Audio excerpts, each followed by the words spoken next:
ગુજરાતમાં ચંદ્રગ્રહણ દેખાશે કે નહીં અને તે પાળવું કે નહીં તે અંગેના વિવિધ વિસ્તારોમાં વિવાદ થઈ રહ્યા છે.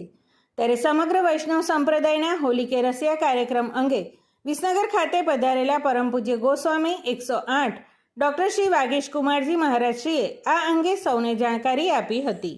કૃષ્ણમ વંદે જગદગુરુ. અત્યારે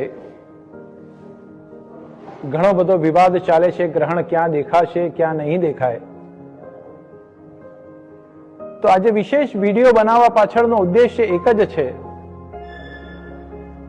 કે ઘણા ક્ષેત્રમાં ભારતના ગ્રહણ દેખાવાનો છે અને ઘણા ક્ષેત્રમાં દેખાવાનો નથી.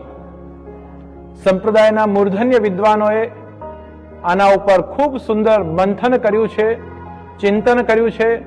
સનાતન ધર્મના અનેક વિદ્વાનોએ આના પર ચિંતન કર્યું અને ચિંતન કરીને નિર્ણય કર્યો કે ગુજરાતના ઘણા બધા ક્ષેત્રની અંદર આ ગ્રહણ દેખાવાનું નથી.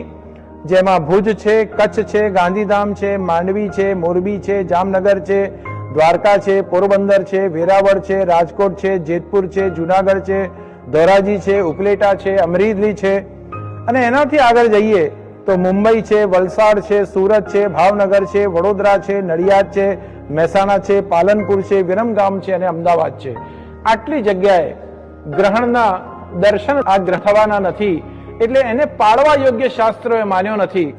જ્યાં અમુક સમયથી વધારે ગ્રહણ દેખાય એ પાળવા યોગ્ય છે અને જ્યાં અમુક ક્ષણથી ઓછો દેખાય ત્યાં એ ગ્રહણ ગ્રાહ્ય નથી.